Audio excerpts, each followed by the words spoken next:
Allahumma salli ala Allahumma Muhammad sholli ala wa ali Muhammad wa ali Muhammad. Allahumma salli ala Allahumma Muhammad wa sholli ala ali Muhammad Muhammad wa ali Muhammad. Allahumma salli ala Allahumma Muhammad wa sholli ali ala Muhammad wa ali Muhammad. wa ala alihi wa sahbihi wa man tabi'ahum bi ihsan ila yaumiddin, amma ba'du. Masyiral muslimin rahimakumullah, kita bersyukur dengan syukur yang setinggi-tingginya karena Allah Subhanahu wa taala dengan segala macam cinta dan kasih sayangnya, dengan segala macam rahman dan rahimnya masih selalu melimpahkan kepada kita karunia kebutuhan kita lahir dan batin untuk sama-sama meneruskan dan menikmati kehidupan ini. Pertemuan kita pada malam hari ini masih meneruskan surat Al-Kahfi. Kita sekarang masuk pada ayat 61 sampai 65. Kita ketahui bahwa pembahasan kita terakhir hari Jumat yang lalu sampai ayat 60, dan ayat 60 itu adalah permulaan kisah atau cerita tentang Nabi Musa yang berjumpa dengan Nabi Khidir. Jadi mulai pada malam hari ini kita akan meneruskan pembahasan Nabi Musa dan Nabi Khidir, dan jemaah sekalian, kalau bisa sedapat mungkin coba mengikuti cerita ini karena ini sangat menarik. Karena banyak di antara kita menerima ini hanya sebagai legenda saja, menerimanya sebagai cerita-cerita saja, mitos-mitos saja. Padahal sebetulnya dalam cerita ini tersimpan rahasia agama, rahasia bagaimana caranya menyempurnakan jiwa kita, rahasia bagaimana menjadi manusia suci. Jadi kalau kita ingin paham, kok ada manusia suci, ada nabi-nabi, rasul-rasul. Nah, bagaimana mencapai derajat itu dibicarakan dalam kaitannya dengan cerita Nabi Musa dan Nabi Khidir. Yang kedua, banyak di antara kita yang masih salah paham tentang Nabi Musa dan Nabi Khidir, sehingga kemudian terkadang mengalamatkan hal-hal yang buruk kepada Nabi Musa, misalnya ketika melakukan dalam tanda petik pelanggaran. Oleh sebab itulah mari kita meneruskan mentadarusi dan mentadaburi surat Al-Kahfi, surat yang ke-18 ayatnya 61 sampai 65. Dan seperti biasa kita baca dulu ayat-ayat tersebut bersama-sama.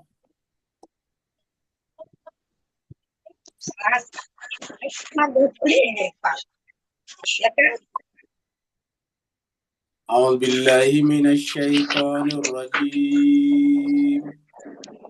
Bismillahirrahmanirrahim. A'udzu billahi minasy syaithanir rajim. Bismillahirrahmanirrahim. Falamma balagha majma'a bainihima nasiya hutahuma fattakhadha sabila. Falamma balagha majma'a bainihima nasiya hutahuma fattakhadha sabila. فاتخذ سبيله في البحر سربا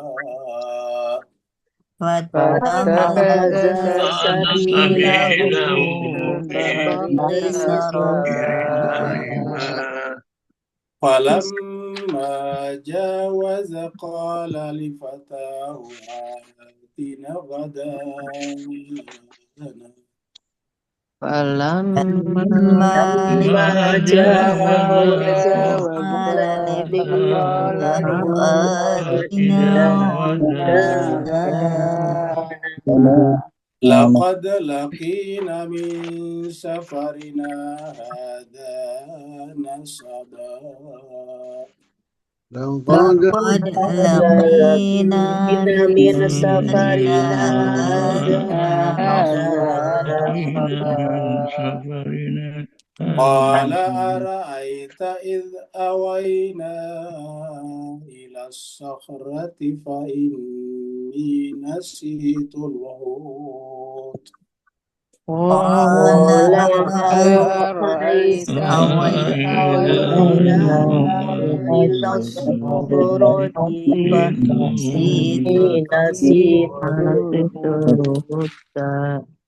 وما أنسانيه إلا الشيطان أن أذكره وما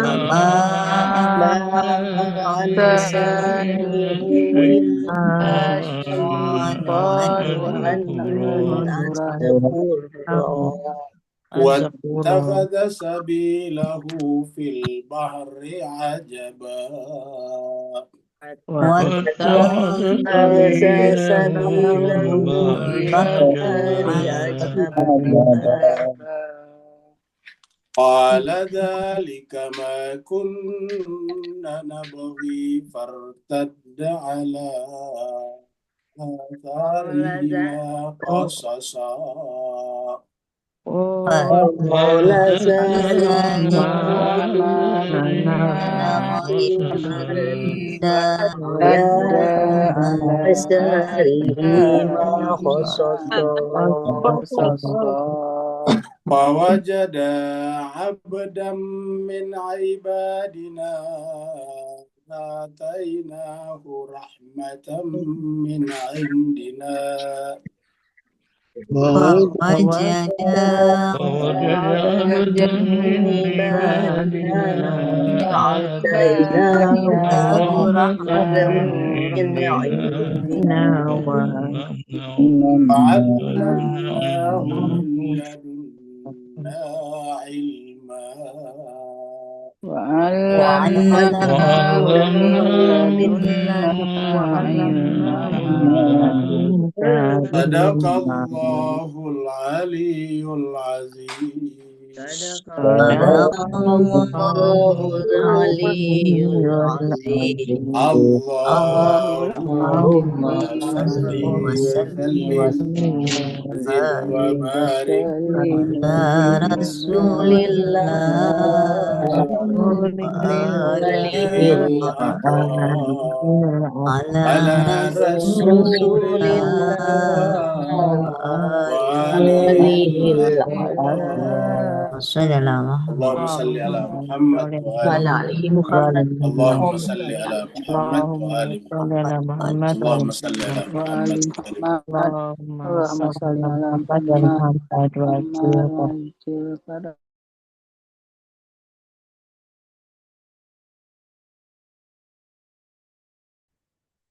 Terima kasih banyak jemaah sekalian telah ikut membaca ayat suci Al-Quran. Semoga ayat-ayat yang kita baca tadi menjadi bekal kita, menjadi amal jariah kita di sisi Allah SWT. Karena semua yang kita miliki sekarang di dunia akan berpisah dengan kita. Kita akan kembali kepada Allah hanya membawa iman dan amal ibadah kita. Kita teruskan surat yang ke-18, surat Al-Kahfi. Al-Kahfi artinya gua. Surat ini turun di Mekah, maka disebutlah dengan surat Makkiyah. Jumlah ayatnya 110 ayat. Tadi kita sudah baca sampai ayat yang ke-65. Dan surat 65, ayat 65 ini masih bagian daripada cerita Nabi Musa dan Nabi Khidir yang nanti akan selesai sampai atau berakhir pada ayat 80-an. Setelah 80-an, 83 kita masuk cerita tentang Zulkarnain. Jadi ini adalah berisi cerita-cerita, tapi ingat jangan kita melihatnya sebagai cerita. Karena kalau kita melihatnya sebagai cerita, berarti kita sama dengan orang yang tidak percaya Al-Quran, yang mengatakan buat apa Al-Quran dijadikan sebagai pedoman. Tuh Al-Quran itu hanyalah merupakan asatirul awalin, hanya cerita-cerita orang terdahulu saja. Kita tahu bahwa Nabi Musa dan Nabi Khidir adalah orang terdahulu, Ashabul Kahfi orang terdahulu. Jadi apabila kita berhenti pada ceritanya saja, ya kita tidak bisa mendapatkan manfaat yang banyak daripadanya. Kita seperti biasa review kembali dari ayat yang terakhir kita bahas, yaitu ayat yang ke-60.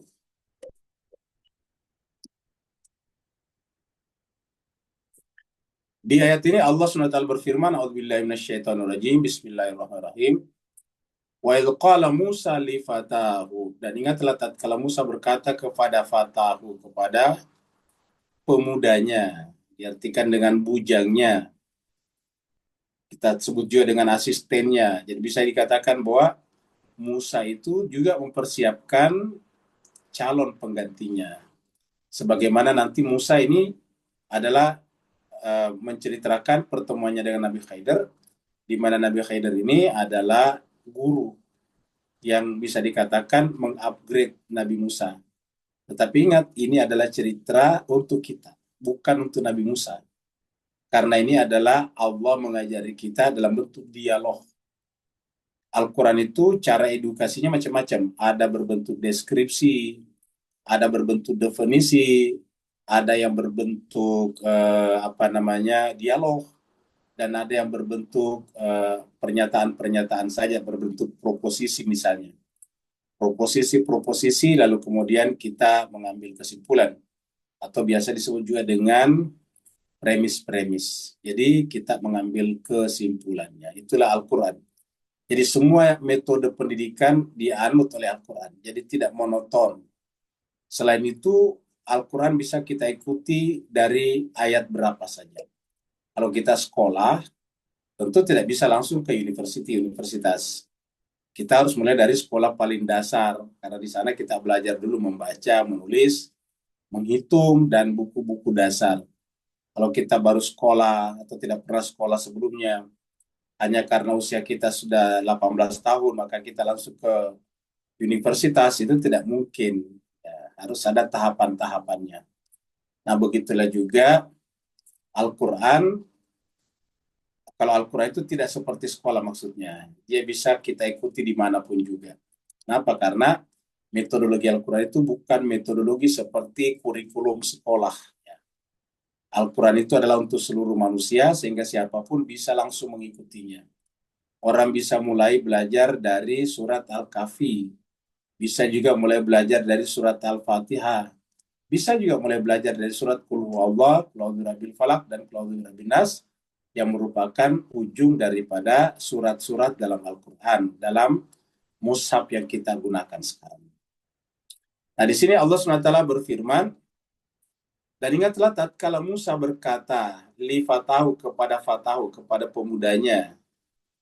Kalau di sini diartikan pembantunya, di sini bujangnya. Fata kita sudah sampaikan pada pertemuan lalu, artinya pemuda. Di awal surat ini kita bicara tentang fitya, bentuk jamak dari fatah. Pemuda-pemuda yang bersembunyi di dalam gua atau masuk dalam gua. Apa kata Nabi Musa kepada li fatahu? La abrahu, saya tidak akan berhenti. Hatta abluga, sampai atau sehingga saya abluga, mencapai. Di sini mencapai majma'a, pertemuan al-bahraini, dua samudra, au amdiya hukba, atau berjalan terus.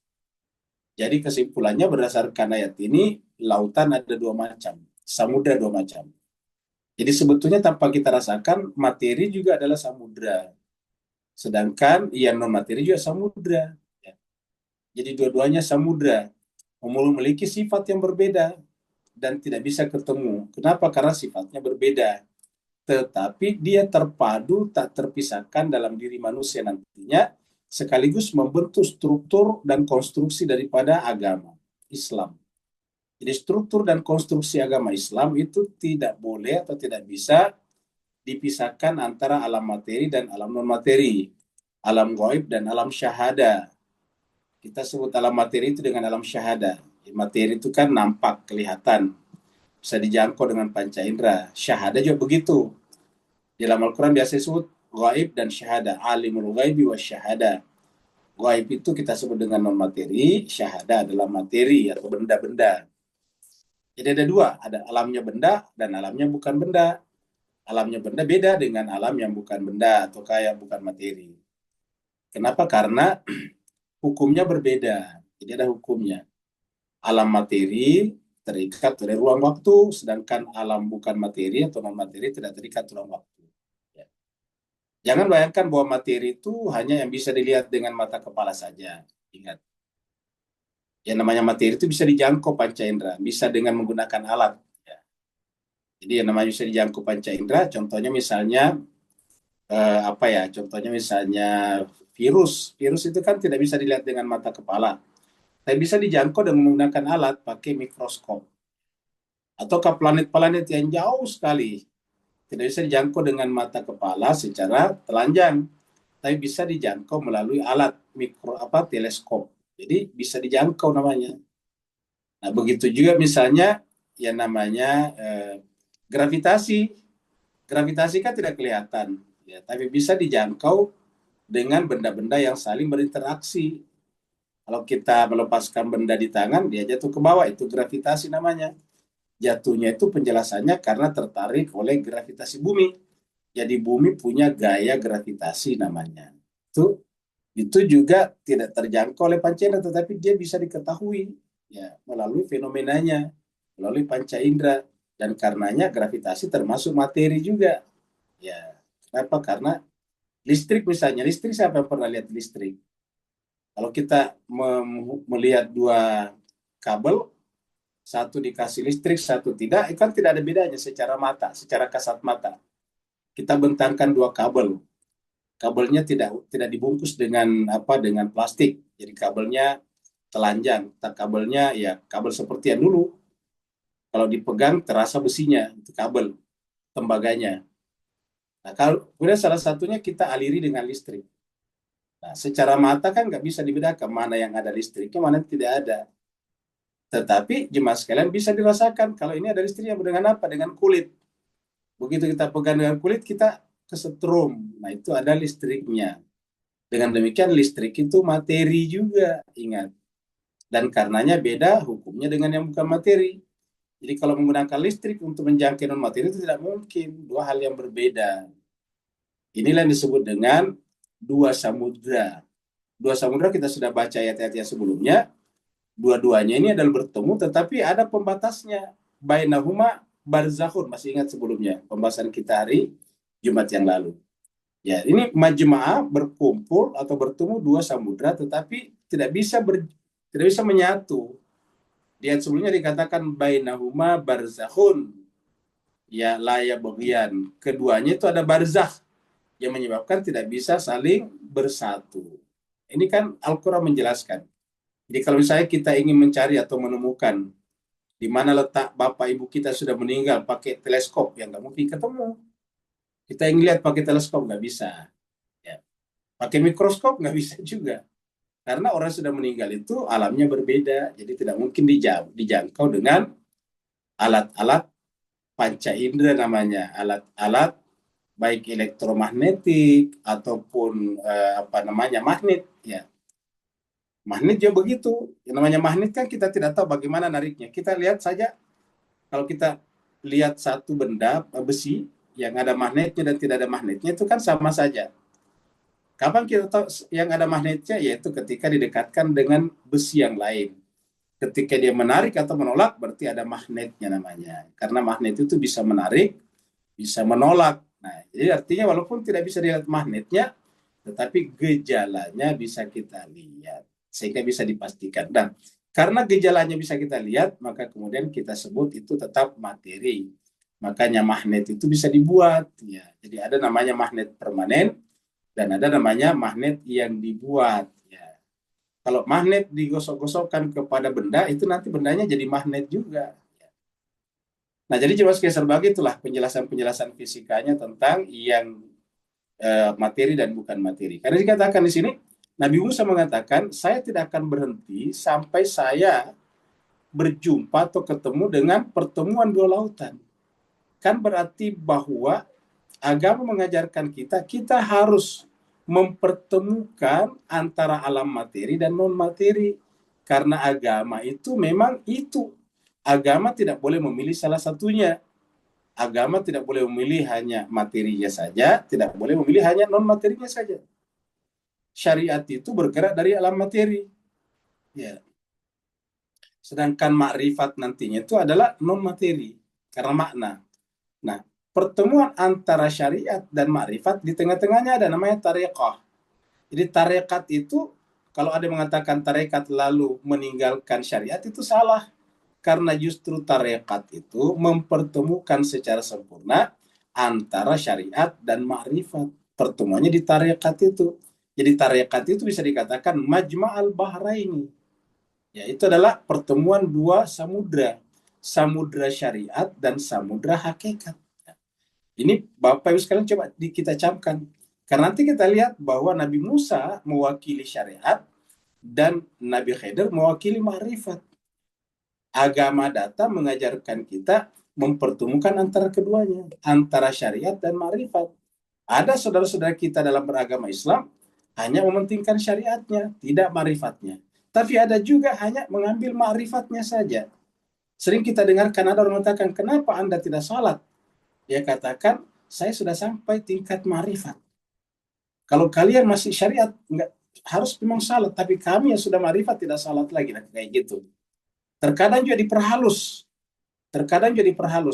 Kenapa belum salat? Tidak, saya salat tadinya, tapi salatnya di Mekah, padahal dia tinggal di Tasikmalaya, ya. Di Galunggung tinggalnya, tetapi dia mengatakan, saya sudah salat tadi. Di mana salat itu? Saya tidak lihat tadi salat. Saya kamu tidak lihat karena saya salatnya di Mekah. Nah, kayak gitu. Ini adalah bahasa penghalusan daripada hak tarekat yang salah, yang keliru. Nah, ingat kata-kata ini. Nabi Musa mengatakan, saya tidak akan berhenti sampai kutemukan tempat pertemuan antara dua lautan. Kalau saya tidak ketemu itu, saya akan berjalan terus-menerus panjang masa, hukbah bertahun-tahun, berabad-abad, seandainya bisa. Jadi artinya apa? Kalau kita belum mampu mempertemukan keduanya dengan sempurna, kita belum selesai cara beragamanya. Karena Nabi Musa mengatakan, kalau saya belum ketemu itu, saya akan berjalan bertahun-tahun, berabad-abad, selama-lamanya. Jadi tujuan kita adalah bagaimana caranya menghilangkan dikotomi, dualisme antara alam materi dan alam non-materi, alam gaib dan alam syahad.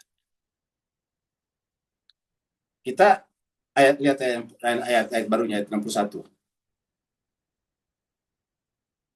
Falamma balagh. Ya, tadi ada tadi di sini ya. Jadi ada gambarnya tadi di sini nih ya. Gambar laut dan dua burung, simbol saja. Jadi ingat dalam agama ini banyak simbol-simbol, metafora-metafora. Falamma balaga, maka tatkala keduanya mencapai, falamma balaga, tatkala keduanya mencapai, tatkala keduanya, falamma balaga, keduanya, ya. Jadi duanya itu ada di sini Pak Bos sekalian, duanya ada di matnya nih, matnya menunjukkan dua. Tatkala keduanya sampai pada majma'ah, pertemuan bainihima, di antara keduanya. Nah, perhatikan ya Mas sekalian, Nabi Musa di sini kaitannya dengan pemuda tadi, Nabi Musanya adalah mursyidnya, ataukah gurunya, ataukah imamnya. Sedangkan pemuda tadi adalah orang yang ingin mencapai pertemuan itu. Dan kita lihat ketika guru mencapai itu dan kita ikut, kita pun akan mencapainya kalau kita ikut.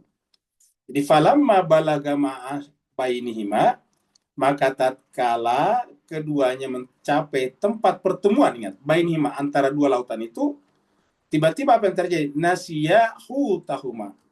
Keduanya lupa hutahuma, bekal keduanya, yaitu ikan. Huta itu ikan. Bekal, dia membawa ikan. Ingat jemaah sekalian, yang namanya ikan bekal makan pasti mati, kan dibawa. Jadi nasiya hutahuma, dia melupakan keduanya. Maksudnya keduanya melupakan ikannya. Ingat. Fattakhadha sabilahu fil bahri saraba, ya. Karena dia lupa, maksudnya tidak menyadari kalau dia bawa ikan. Ternyata ketika sampai di tempat pertemuan ini, ingat juga sekalian, ketika sampai di tempat pertemuan ini tadi, majma' ini, tiba-tiba ikan ini, ya, ittakhadha, mengambil sabilahu, jalannya.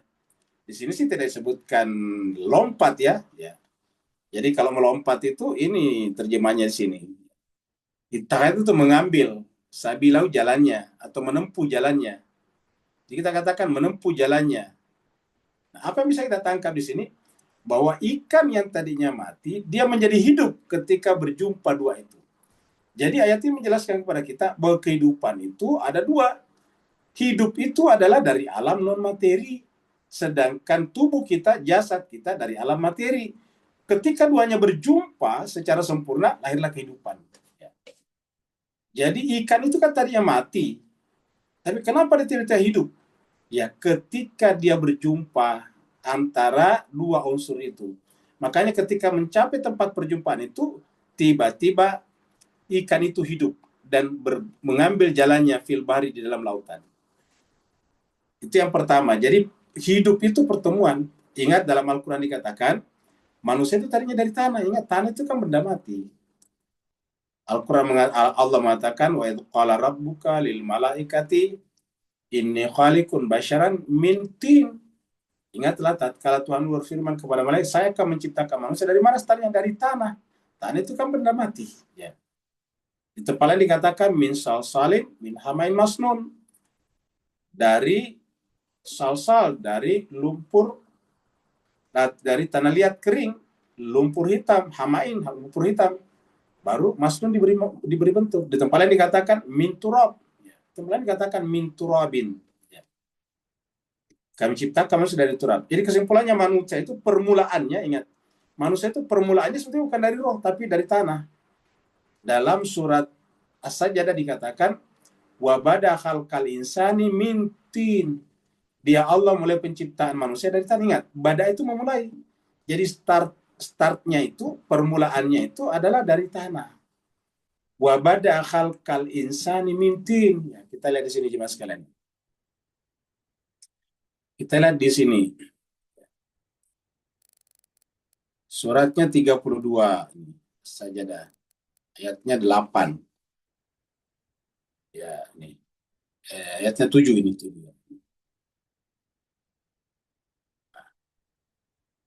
Allah mengatakan alladzi ahsana kulla syai'in. Nah, kita ambil dari sini saja nih. Wa bada, dan dia memulai. Dia Allah memulai khalqal insan, penciptaan manusia. Wa bada khalqal insan, dia memulai penciptaan manusia dari mana? Mintin, dari tanah. Jadi permulaannya manusia itu dari tanah, startnya dari tanah. Wa bada khalqal insan mintin. Nanti setelah tanah ini berevolusi atau bergerak karena sudah ada air di dalamnya, lalu kemudian muncullah kehidupan berikutnya, itu sempurna dulu. Ya, maka dikatakan di tempat lain, faida sawaituhu, setelah sempurna, wa nafakhtu fi, baru kemudian ruh masuk. Jadi ruh itu adalah kelanjutan daripada tanah yang mati itu, tanah benda mati itu. Nah, ketika, jadi kalau kita lihat di sini, kita lihat di dalam misalnya surat 38 di sini, ayat 72. Faida, kalau di sini juga dari tanah juga nih, mintin. Qala rabbuka lil malaikati inni khaliqum basyaran min tin. Faida sawa itu apabila aku sempurnakan. Yang sempurna apa? Tanah ini tadi. Ya. Lalu kemudian wa nafakhtu, lalu kemudian kutiupkan fi padanya min ruhi, ruhku. Ya. Jadi kita lihat di sini ruh itu masuk setelah sempurna ini. Jadi tanah ini berevolusi, bergerak, ya, berevolusi, berubah, bergerak. Dari tanah muncul kayak tumbuhan. Itu kan tumbuhan dari tanah juga. Lalu kemudian setelah sempurna, kutiupkan kepadanya ruh. Jadi ruh masuk setelah sempurna ini. Ya. Faidha sawaitu wa nafakhtu fihi min ruhi, dari ruhku. Ya. Nah, jadi inilah jemaah sekalian berbahagia. Maka berjumpa dari sini. Berjumpalah samudra sini. Samudra yang asalnya dari tanah. Lalu kemudian dari ruhku, ruh. Ya, jadi samudra sini. Ini bahar kedua, ini bahar pertama. Berjumpa ketika ditiupkan kepadanya. Wa nafakhtu fihi. Nah, dengan berjumpanya dua samudra ini, maka seluruh makhluk disuruh sujud. Faqa'u lahu sajidin. Suruh sujud semuanya. Nah, jadi apa? Kesempurnaan manusia bukan tanah, kesempurnaan tanah di sini. Kesempurnaan manusia sebagai insan adalah ketika bisa mempertemukan secara sempurna, artinya tidak mendikotomisasi, tidak mendualisasi juga antara badannya, raganya yang materi, dan jiwanya yang rohani. Dua hal yang berbeda, tapi tidak bisa berpisah. Tidak bisa berpisah. Ya, kurang lebih miriplah kalau kita lihat air. Air itu kan sebutannya cuma satu, senyawa itu air. Tapi sebetulnya ada dua di sana sebetulnya. Yang menyebabkan air sempurna jadi air karena ada dua unsur yang ketemu secara sempurna. Ada integrasi sempurna dua unsur di sana. Apa itu? Atom hidrogen dan atom oksigen. Jadi air itu ada dua unsur di dalamnya, atom hidrogen dan oksigen. Tapi ketika kita meminumnya, nggak berasa keduanya.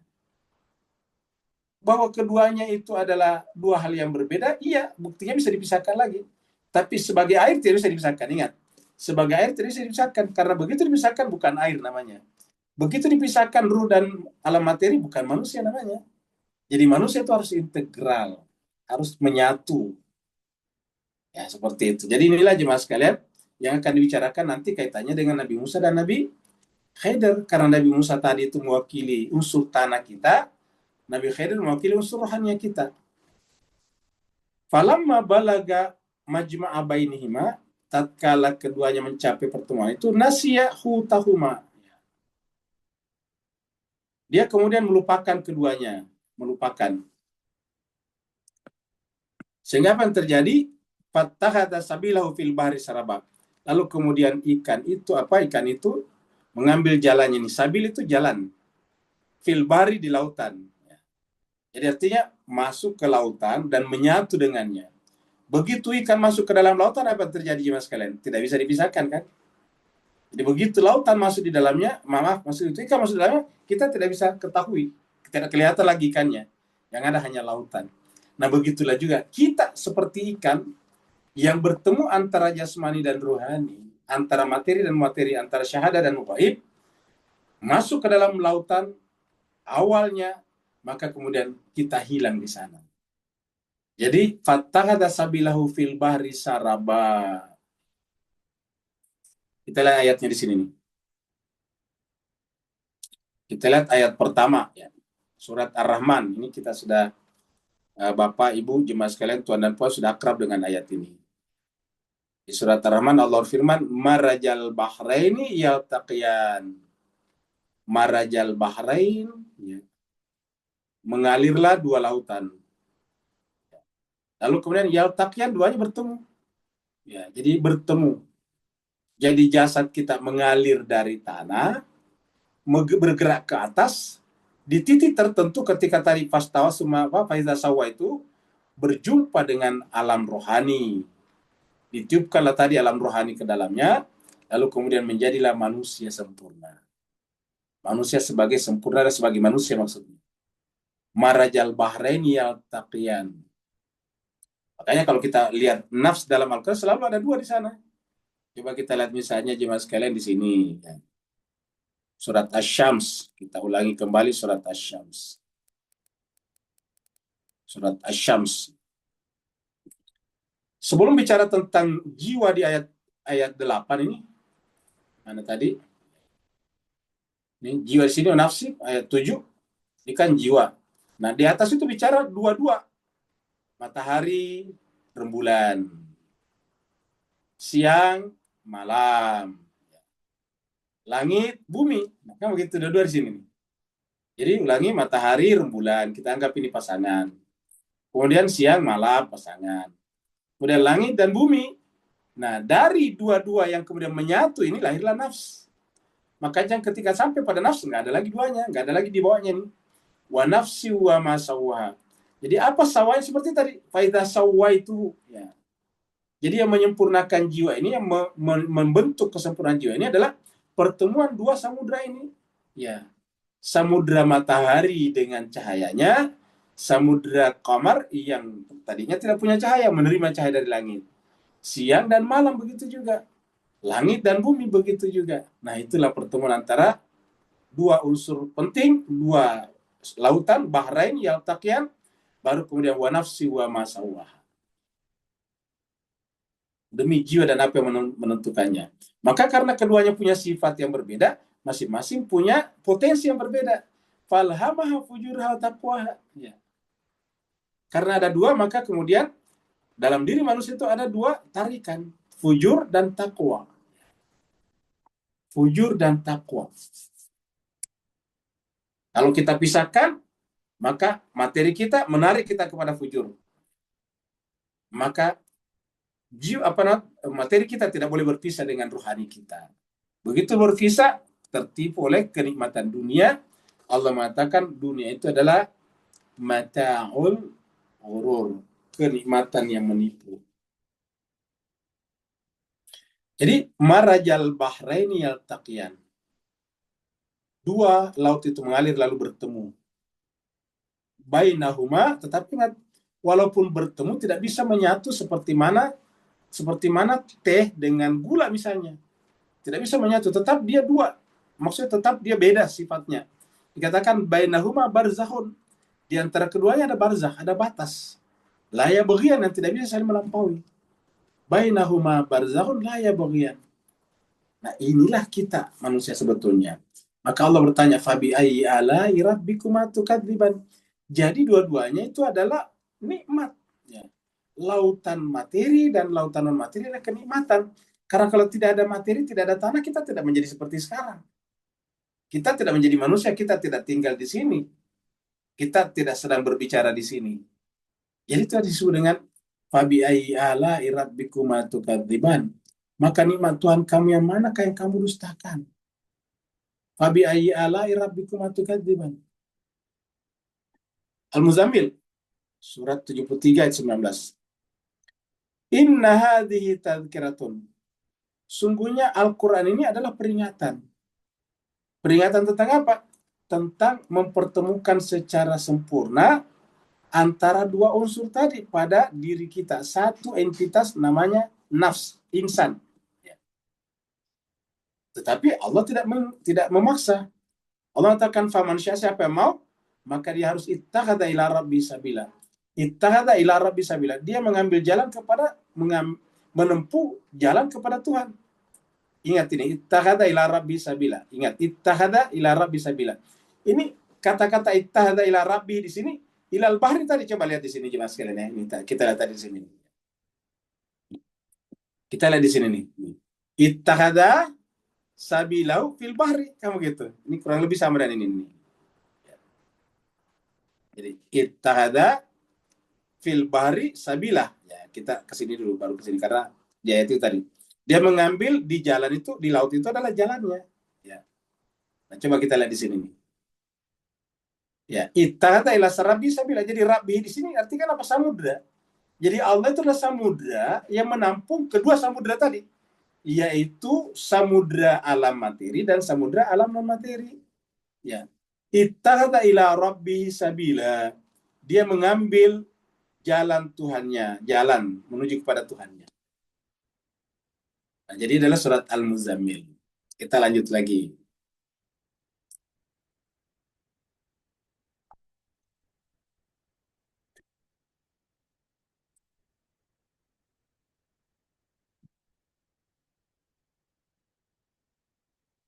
Falamma jawaza, tatkala keduanya melewati.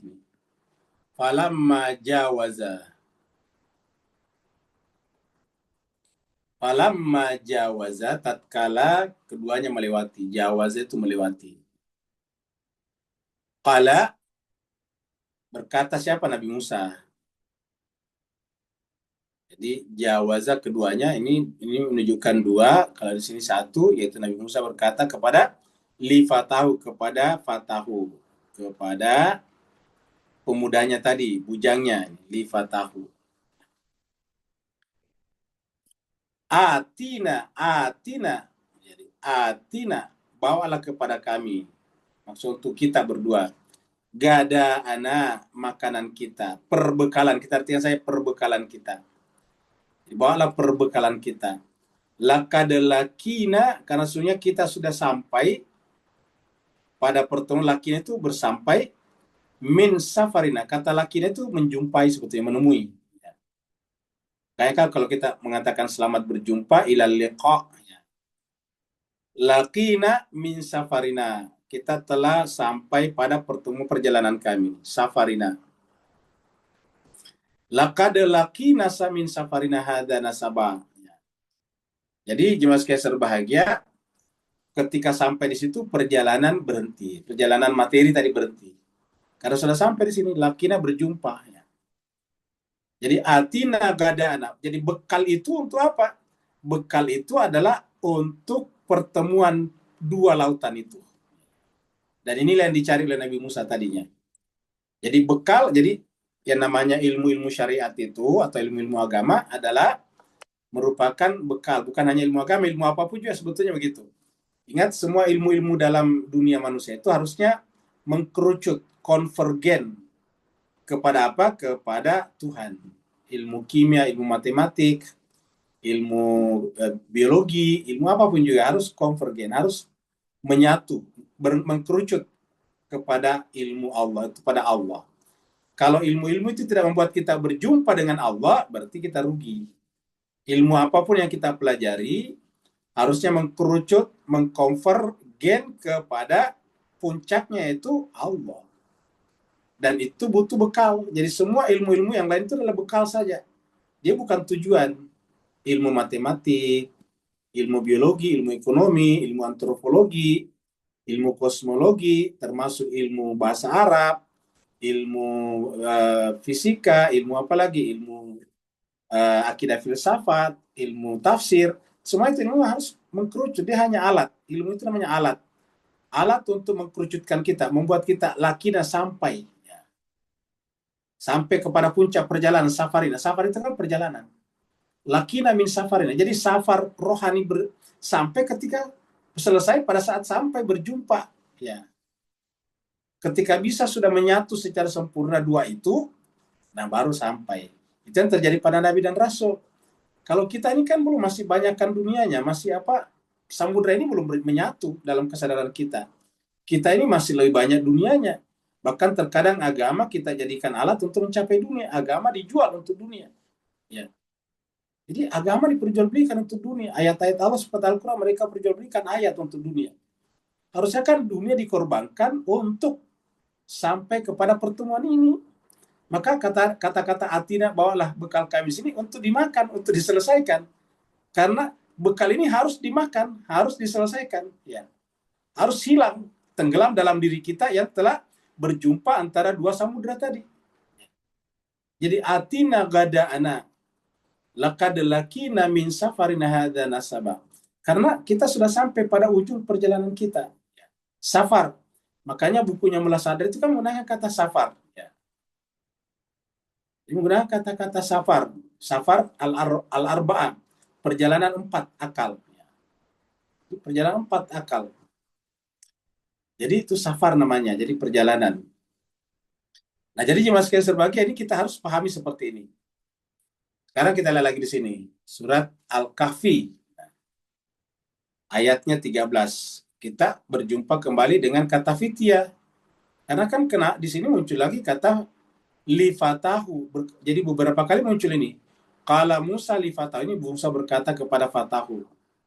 Jadi artinya apa? Yang bisa menyertai Nabi adalah mereka mereka yang masih punya semangat, lalu kemudian semangat itu didukung oleh keinginan untuk berjumpa dengan dia. Maka kita lihat di sini ya. Nahnu naqussu 'alaika naba'ahum bil haqqi. Ini masih surat Al-Kahfi ya, ini surat 18 ayatnya 13 ini. Kami menceritakan, mengkisahkan kepadamu Muhammad, nabahum, cerita mereka, cerita Ashabul Kahfi dengan sebenarnya. Nah, siapa Ashabul Kahfi ini? Innahum, sungguhnya mereka itu fityatun, adalah pemuda-pemuda. Ingat tadi fityah ini bentuk jamak daripada fatah. Ingat tadi Nabi SAW katakan li fatah, bentuk jamaknya fityatun. Sungguhnya Ashabul Kahfi itu adalah pemuda-pemuda amanu, yang beriman birabbihim, kepada Tuhannya, dan karena beriman kepada Tuhannya wazidnahum huda, yang kami tambahkan kepadanya petunjuk. Kalau kita kan mengatakan untuk apa beriman? Supaya bertambah harta kita, kan begitu jemaah sekalian. Ini beda. Kalau kita beriman bukan tambah uang, bukan tambah harta, tapi tambah petunjuk. Uang dan harta itu otomatis datang kalau kita berusaha. Ya. Itu kan hukum alam biasa saja. Kalau bapak ibu jual bubur pasti dapat uang. Ya. Jadi fityatu amanu birabbihim wazidnahum huda. Yang kami tambahkan petunjuk. Tapi ingat, modalnya di sini adalah iman kepada Rabb-nya. Iman kepada Rabb itu artinya hatinya aman bersama dengan Rabb-nya. Kalau kita ini kan merasa takut kalau tidak punya benda, akhirnya kemudian agama dijual, ayat dijual. Ya. Kita tidak merasa aman kalau tidak punya uang, tidak punya ini, tidak punya kekayaan. Akhirnya apa yang terjadi? Kita jual agama. Harusnya kan ini merasa aman dengan Tuhan, bukan merasa aman dengan harta. Bukan amanu bi amwalihim. Bukan amanu bi malihim. Ya. Bukan beriman kepada hartanya, tetapi amanu bi rabbihim. Beriman kepada Robnya. Nah, siapa yang beriman kepada Robnya? Wazidnahum huda. Kami akan tambahkan petunjuknya. Apa artinya petunjuk? Semakin mendekat ke atas. Jalannya semakin benar. Ini dia.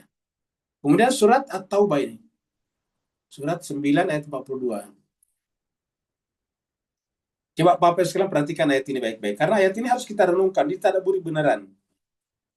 Laukana aradan. Jangan sampai kita menghadiri tadabur, tapi ya tidak dapat apa-apa kalau kita tidak perhatikan. Karena kita ini kan tadabur sudah rugi Pak, sudah mengorbankan waktu, tenaga, bayar ini listrik, Zoom, tetapi kemudian kalau kita tidak dapat apa-apa kan rugi sekali namanya kan, minal khasirin, termasuk orang merugi. Ya. Nah, maka mari kita baca ayat ini baik-baik, surat 9:42, karena kaitannya tadi dengan ini nih. Kaitannya dengan ini ya, kaitannya dengan ayat ini, ayat 62. Allah mengatakan begini, laukana aradan qariba. Muhammad, kan banyak yang tidak mau ikut pada Nabi pada saat itu, terutama kalau ada perang. Maka dikatakan begini, wahai Muhammad, laukana seandainya dalam ajakanmu itu ada keuntungan dalam waktu dekat, misalnya langsung dapat uang banyak. Jadi seandainya kamu menawarkan kepadanya keuntungan harta, qariba itu dalam waktu yang dekat. Misalnya siapa yang ikut tadabur langsung jadi kaya raya, langsung dapat keuntungan, langsung dapat mobil listrik yang paling bagus. Nah, kira-kira gitulah. Seandainya kamu menawarkan keuntungan dalam waktu cepat, ya. Wasafaran, ingat perjalanan tadi, wasafaran qasida, dan perjalanannya tidak susah, pendek, ya, tidak berapa jauh, tidak lama, lattaba'uka, pasti mereka akan mengikuti kamu. Ingat kata-kata ini. Jadi Muhammad, seandainya engkau menawarkan keuntungan, cobalah bikin janji-janji keuntungan, orang pada datang, bayar pun mau. Ya. Laukana aradan qariba, seandainya kamu ditawarkan keuntungan dalam waktu dekat, misalnya kamu kata siapa yang ikut tadabur 40 kali berturut-turut, maka dia akan turun dari langit kepadanya mobil mobil listrik Tesla, seri terakhir, seri terbaru. Wah, orang pada datang. Ya. Pasti penuh ini, Zoom ini nggak muat, pasti jutaan orang hadir. Ya. Karena dikatakan, coba lihat kalau ada biasa pembagian amplop, pasti orang banyak datang. Laukana aradan qariba, seandainya kamu menawarkan keuntungan harta qariba yang diperoleh dalam waktu dekat, wasafaran qasida, dan perjalanannya tidak lama, ya, tidak bertahun-tahun. Kalau belajar Quran bertahun-tahun juga sekalian. Dari awal kita sudah saya katakan, dengan pertemuan 3 kali sepekan, lalu kemudian setiap kali pertemuan 5 ayat, dan itu 5 ayat termasuk banyak, ini butuh waktu 10 tahun kurang lebih. Baru. Itu termasuk banyak itu. Nabi Muhammad berapa? Nabi Muhammad saja mengajarkan Al-Quran selama 23 tahun. Nabi yang suci, apalagi Al-Fakir yang sangat kotor ini, yang sangat bodoh ini. Nabi Muhammad saja yang suci, bersih, dibimbing oleh Allah, malaikat, butuh waktu 20 tahun. Seandainya kamu menawarkan safaran qasida, perjalanan yang pendek saja, apa kata ayat ini? La, lamnya itu taukid. Lattaba'uka, pasti mereka mengikuti kamu, Muhammad. Tentu artinya pasti sih, pasti mereka mengikuti kamu. Kalau kamu tawarkan keuntungan dunia dan waktu dekat. Jadi Bapak Ibu sekalian, kalau ingin mendapatkan jemaah paling cepat, tawarkan dunia, pasti banyak orang. Kita dengarkan dulu ada Ustadz menawarkan investasi. Siapa ikut saya dapat investasi? Akhirnya kemudian ujung-ujungnya banyak orang tertipu. Ya. Al-Quran mengatakan, lattaba'uka, pasti mereka mengikuti kamu. Ya. Ini yang mengatakan Al-Quran, jangan. Ini bukan karangan saya Pak, ini Al-Quran bilang. Seandainya aku menawarkan keuntungan dalam waktu dekat dan perjalanan yang tidak panjang, mungkin cuma sekitar 40 kali saja, lattaba'uka, pasti mereka mengikuti kamu. Walakin, akan tetapi, ba'udat alaihim, tetapi dengan tidak menawarkan harta benda, bahkan siap untuk mati syahid bersama Nabi. Perjalanannya juga panjang, susah.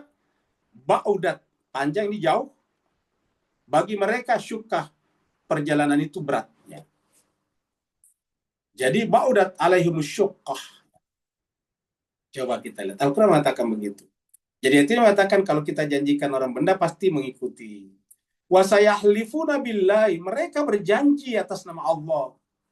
Lawis tata'na, berjanji artinya kan mereka mengaku beriman ini. Mereka berjanji kepada Allah, maksudnya di depan Rasul, ya Rasulullah, demi Allah, kira-kira gitulah. Kalau kami sanggup, la kharajna ma'akum, kami pasti keluar bersama kamu. Kami akan pergi berperang, kami berdakwah bersama kamu.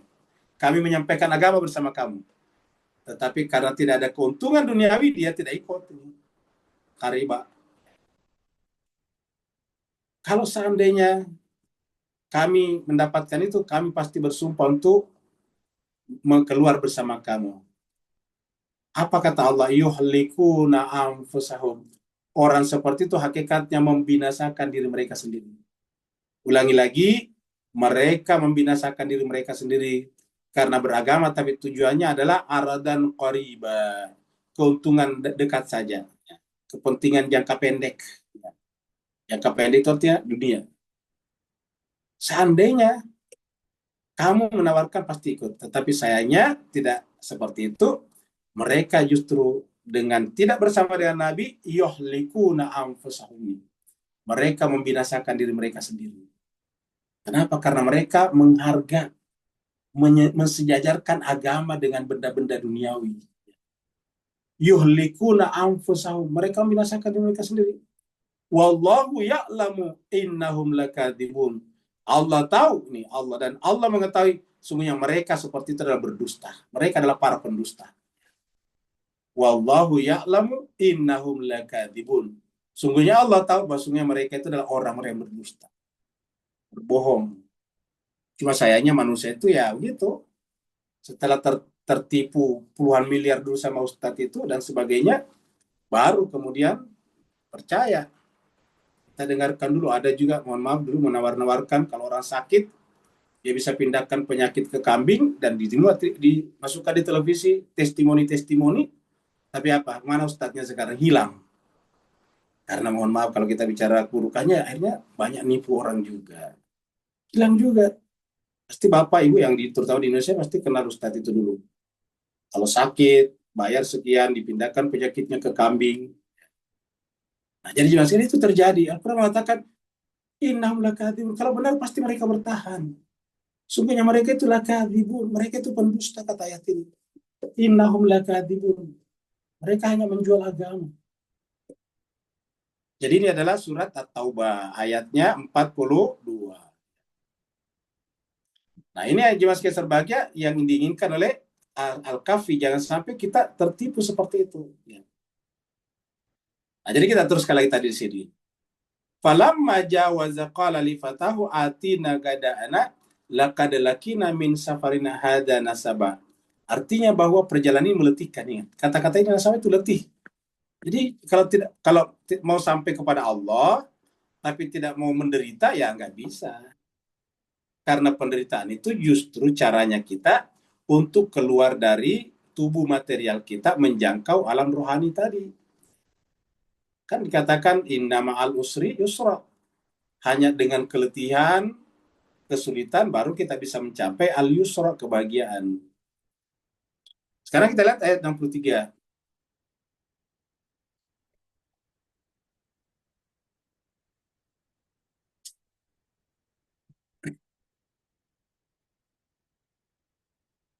Pala pemuda itu berkata, jadi di sini diartikan bujangnya ya. Kalau bujang itu kan bahasa kita agak kurang bagus ya. Pembantunya ya. Padahal ini adalah sebetulnya orang yang dididik oleh Nabi Musa sebetulnya ya. Ini boleh dikatakan kadernya Nabi Musa. Kadernya Nabi Musa yang dididik untuk menjadi orang baik atau manusia suci selanjutnya. Diqala bujangnya ataukah pemuda itu berkata, Ara'aita iz awaina ila sakhrati. Ya, Ara'aita wahai Musa, apakah engkau tidak berpikir, kata rakyat itu apa namanya, sebetulnya aslinya apakah engkau tidak memperhatikannya, apakah engkau telah memperhatikan, tidak artikan tahukah kamu, rakyat bisa juga telah kamu melihat, ya. Iz awaina, bahwa ketika kami sampai, awai itu berlindung, ila sakhrati, kepada batu, jadi mungkin karena ada sesuatu, entah hujan atau apa, dia berlindung di bawah batu, atau mungkin karena panas, ya, batunya mungkin kayak apa, kayak tempat berteduh. Iz awaina ila sakhrati, ketika kami berlindung atau berteduh di bawah batu, fa inni nasitu, ada kejadian yang aku lupa, ini sesungguhnya aku nasitu, lupa. Ya, saya lupa menyampaikan, menceritakan kepada kamu bahwa al-hut, ikan bekal kita itu, ya, wama ansaniu, saya lupa cerita tentang ikan.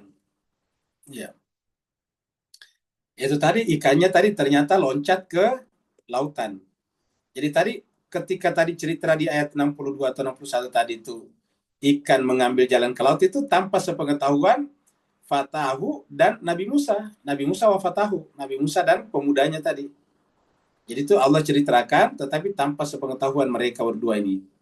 Nah, sekarang setelah Nabi Musa mengatakan, sini bekal kita harus habisi, karena kita sudah sampai di tempat pertemuan ini, barulah berkata bujangnya atau kafatahnya tadi, ya, bahwa pada saat tadi kita sampai di tempat batu berteduh itu, tiba-tiba ikan itu mengambil jalan ke lautan tadi.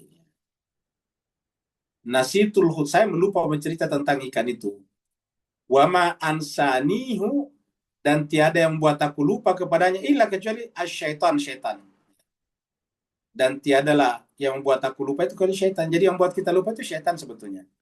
Makanya di tempat lain dikatakan kalau kita lupa, istighfar ataukah selawat ataukah sebut aja nama Allah. Ada kata ini, wama ansanihu, tidak ada yang membuat aku lupa kecuali syaitan. Jadi artinya apa? Yang membuat kita lupa kepada tujuan perjalanan hidup kita. Tujuan perjalanan hidup kita ini adalah safar, mempertemukan secara sempurna dua bahar itu, dua samudra itu, sehingga menyatu tak terpisahkan, tetap menyatu tak terpisahkan, tetapi tidak bisa bercampur karena diantaranya ada barzakhnya.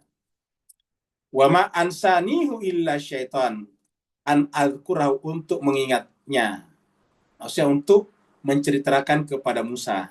Ya. Wattakhadha, bahwa ikan itu ini hut. Jadi cerita tentang ikan ini baru ke sini nih. Ya. Bahwa ikan ini mengambil jalannya. Wattakhadha, ikan ini mengambil jalannya, sabilah, jalannya fil bahri, ke dalam samudra.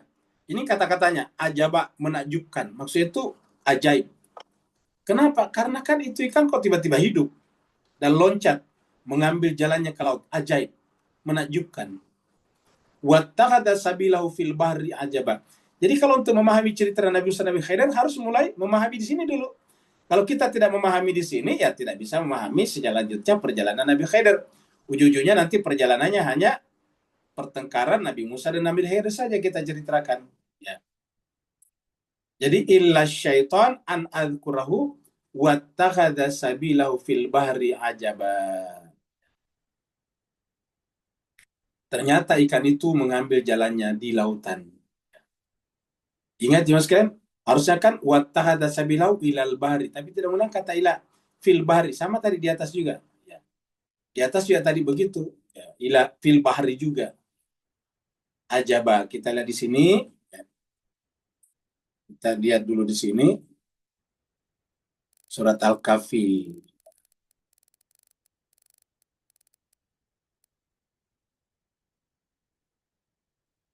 Enam puluh satu dulu ya. Ini perhatikan nih. Fattakhadha sabilahu fi, sama nih. Fattakhadha sabilahu fil bahri. Bukan fattakhadha sabilahu ila, tapi fi. Fattakhadha sabilahu fil bahri. Nah, begitu ya di sini, diulangi lagi di sini nih. Ya. Wattakhadha sabilahu fi, bukan ila. Ya. Fil bahri, jadi di lautan, di samudra. Ya, jadi hakikat hidup itu ketika kita sampai kepada Allah. Kalau kita belum menyatu dengan Allah, kita belum hidup. Kita masih mati. kita ini masih mati. Wattakhadha sabilahu fil bahri ajaba.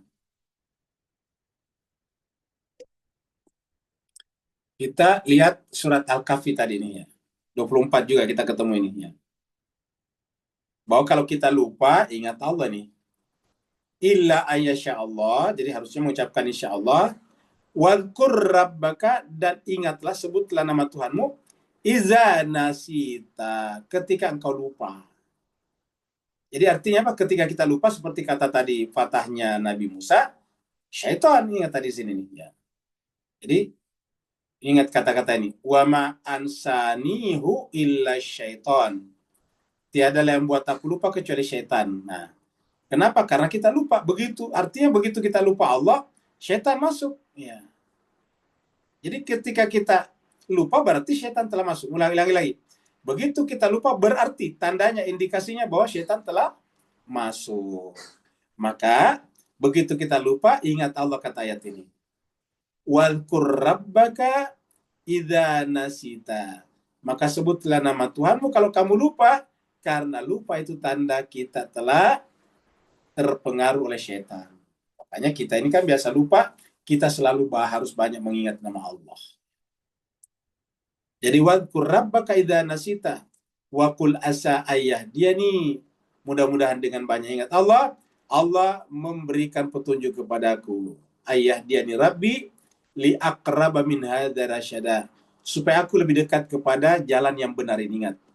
Harusnya kita jalan dekat kepada jalan yang benar, bukan dekat kepada benda-benda duniawi tadi seperti ayat sebelumnya.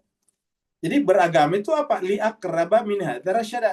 Supaya lebih dekat kepada jalan kebenaran. Jalan rasyad itu jalan cerdas, jalan rasional.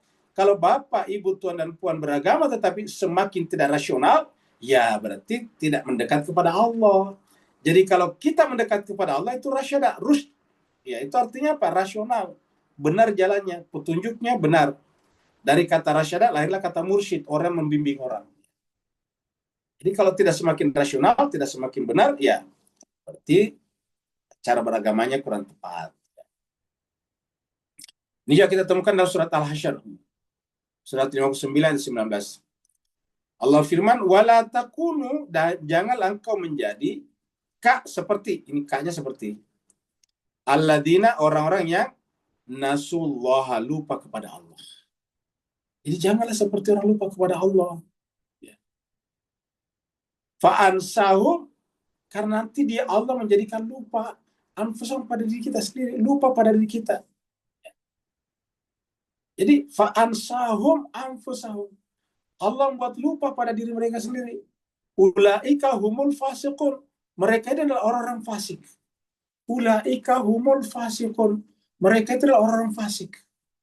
Ulaika humul fasiqun, mereka orang fasik.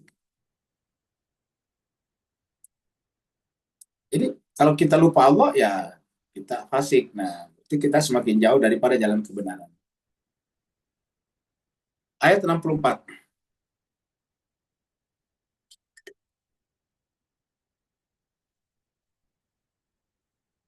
Jadi ilustrasi-ilustrasi kita banyak pantai Pak Buya, karena kita ceritanya berjalan di pantai ini bersama dengan Nabi Musa. Nanti ketemunya juga dengan Nabi Khidir di pantai juga ya. Qala, lalu kemudian Nabi Musa berkata, dalika, itulah maksudnya yang kamu ceritakan itu, yaitu ikan loncat dan mengambil jalannya yang ajaib ke lautan atau di lautan. Zalika makunna nabugh, itulah yang kita cari. Perhatikan ini kata-kata ini. Itu yang kita cari.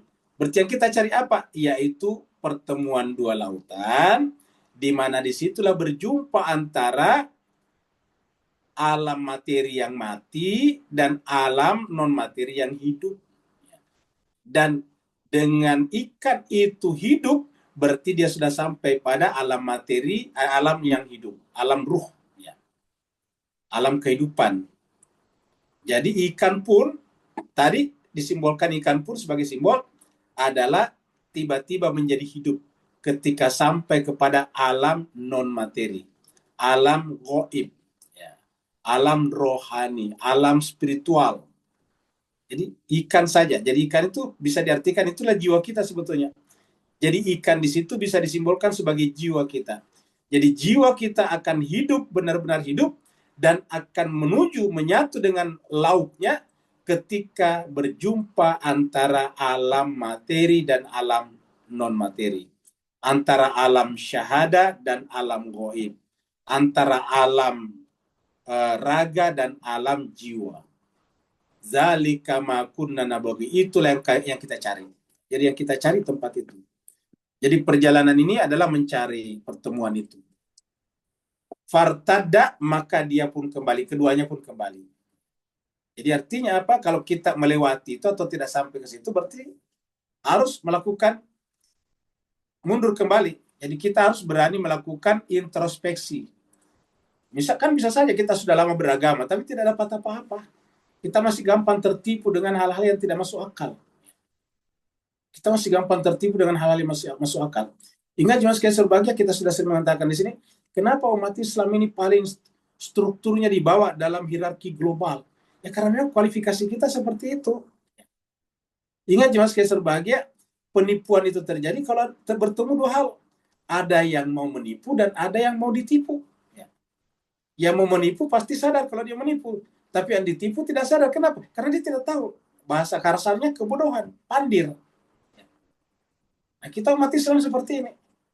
Coba lihat berita tentang Iran kemarin, banyak sekali umat Islam di Indonesia percaya, mayoritas. Ya. Oh benar-benar ya Khamenei mempersiapkan diri untuk lari. Ini kan bodoh. Ya. Kenapa bodoh? Ya sederhana. Dalam dunia jurnalistik kita sudah sampaikan juga, itu berlaku namanya cover both side. Tetapi yang membuat berita tentang itu nggak pernah meng-cross-check ke Iran apa benar berita itu kan enggak. Tiba-tiba mengambil berita dari Barat, dari Inggris, yang dikarang untuk mempropagandakan perlawanan terhadap Iran. Ya. Itu kan pembodohan terjadi. Dan kita banyak percaya karena kita, mohon maaf ya, memang unsur bodohnya ada. Kita ditipu karena kita siap ditipu. Qala dzalika ma kunna nabghi. Itulah yang kita cari. Fartada, sehingga apa yang terjadi ketika dia tidak ketemu itu dia harus kembali. Kan tidak ketemu tadi tempat itu karena melampaui. Kata melampaui itu keluar dari jalurnya. Dia adalah deviasi. Ya.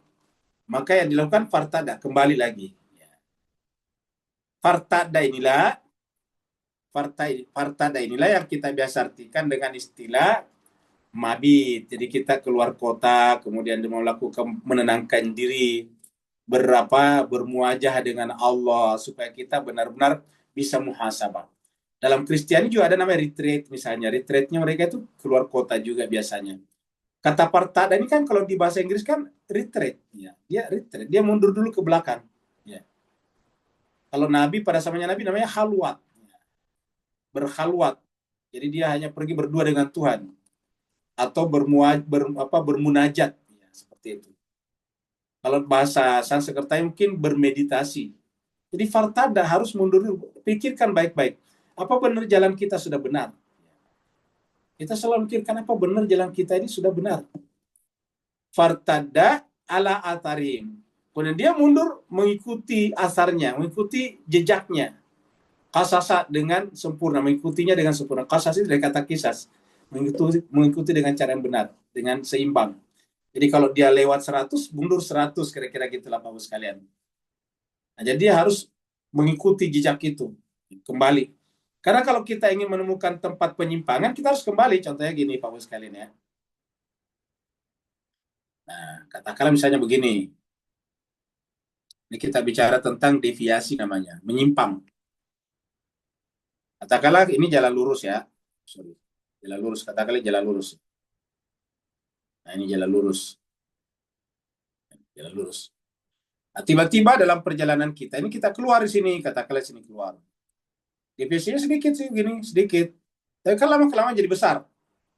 Nah, caranya bagaimana? Caranya kita tidak mungkin melihat ini, karena ini kan bukan jalan fisik ya. Artinya, kalau kita berada di sini, posisinya di sini, ya, tentu tidak bisa melihat ini. Kenapa? Karena ini kan jalan bukan jalan fisik.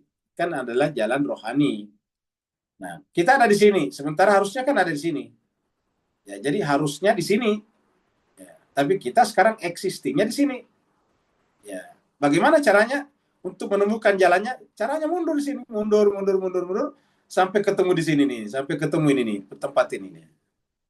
Sampai ketemu tempat ini nih, ya. Gitu. Jadi kita mundur di sini.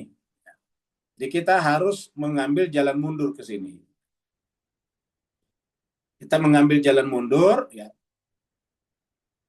Muhasabah namanya, baru ketemu jalan ini, baru kita teruskan lagi ke sini, ya. Gitu. Karena di sini nggak bisa langsung ke sini. Bagaimana kita tahu kalau kita di sini posisinya? Ya kalau misalnya jalan benar bisa, tetapi ini kan bukan jalan fisik. Kita mundur ke sini, ketemu ini, baru kemudian lanjut lagi ke sini. Makanya Al-Quran ini benar dikatakan fartada, mundur dulu. Harus berani mundur dulu. Kita berani melakukan muhasabah. Muhasabah itu mundur sebetulnya, memikirkan di mana sih masalahnya ini. Kok kita beragama tapi tambah kering? Ya, yang kita kejar-kejar benda dunia, uang dan sebagainya. Padahal agama itu kan mengejar Allah. Ingat, belajar itu belajar agama itu mengejar Allah. Maka semua ibadah kita ya niatnya untuk berjumpa dengan Allah ataukah kepada Allah.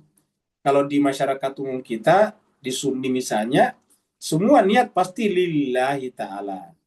Salat ujungnya lillahi ta'ala. Berudu lillahi ta'ala. Puasa lillahi ta'ala. Semua lillahi ta'ala. Itu Allah. Bukan lil fulus. Bukan lil mal, lil amwal. Ya, bukan lis sayyarah. Bukan. Tetapi apa? Lillah. Kalau di dalam keluarga Nabi atau mazhab Ja'fari, qurbatan ilallah. Mendekatkan diri kepada Allah. Ingat, qurbatan. Mendekatkan diri kepada Allah. Itulah ibadah kita. Jadi fartadda, maka kemudian keduanya kembali. Ala atari mengikuti jejak keduanya. Qasasa dengan sempurna. Jadi ikut terus. Qasasa tadi mengikuti dengan benar. Ya. Kalau misalnya tadi mundur di sini, baru baliknya lagi salah lagi misalnya, baliknya di sini ke sini. Nah ini pasti tidak ketemu lagi di sini nih. Ya. Nah, jadi kalau misalnya dia baliknya tidak mengikuti jalan ini, dia tidak akan ketemu ini. Dia jauh lagi di sini, berbahaya. Nah, jadi ikuti dengan benar asar ini, ya. Jadi namanya asar. Jadi kita mengikuti atharihim qasasan. Nah, jadi jemaah sekalian itu adalah unsur-unsur penting. Sekarang kita lihat surat Yasin ini. 3640. La syamsu yanbaghi laha an tudrikal qamara. Jadi di sini katakan matahari tidak mungkin yanbaghi untuk menjumpai rembulan. Begitu juga walal lailu sabiqun nahar. Tidak mungkin malam mendahului siang. Kira-kira apa jemaah sekalian? Ini menjelaskan tentang hukum alam. Jadi tidak mungkin yang relatif menjumpai yang relatif. Tidak mungkin yang relatif menyatu dengan relatif. Tidak mungkin yang hierarkinya duluan mendahului yang belakangan. Ya, kan begitu. Kan siang dulu baru malam. Maka tidak mungkin malam mendahului siang. Walal lailu sabiqun nahar. Karena hierarkinya siang baru malam. Siang malam, siang malam. Tidak ada malam kalau tidak siang. Jadi startnya dari siang. Ya, jadi kita sebut malam karena tidak ada siangnya. Jadi startnya dari siang. Maka tidak mungkin malam mendahului siang. Ada siang mendahului malam. Ya. Nah itulah urutan. Jadi alam dunia itu hierarki dan sebab akibat. Ya. Ini harus kita pahami jemaah sekalian. Jadi kehidupan dunia material ini adalah hierarki dan sebab akibat. Tidak mungkin berganti urutannya. Tidak mungkin tiba-tiba bulan Januari mendahului bulan Maret. Nggak mungkin. Ya. Karena hierarkinya Januari dulu, baru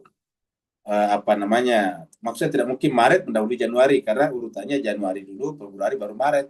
Jadi tidak mungkin Maret mendahului Januari. Tidak mungkin Januari mendahului misalnya mendahului yang lain, mendahului Desember misalnya kalau urutan pergantian tahunnya. Nah, jadi begitulah. Walal lailu sabiqun nahar wa kullun fi falakin yasbahun. Segala sesuatunya itu beredar berdasarkan urutannya. Kita artikan falak garis edar di sini sesuai dengan garis edar, sesuai dengan urutannya, sesuai dengan hierarkinya, sesuai dengan hukumnya. Jadi ini yang kita ketahui. Yasin lagi. Yasin. Inna nahnu nuhyil mauta wa naktubu ma qaddamu. Sungguhnya kami yang menghidupkan yang mati, wa naktubu dan mencatat ma qaddamu apa yang mereka kerjakan. Wa asar, jadi asar itu bekas jejak. Jadi intinya asar itu jejak. Nanti jejak kita ada dua macam, ada yang baik, ada yang buruk. Wa kulla syai'in ahsaynahu fi imamin mubin, dan segala sesuatunya baik yang buruk ataupun yang baik dan yang buruk akan dicatat di kitab utama, di big data, file utama, di folder besar, fi imamin mubin. Kita lanjut lagi.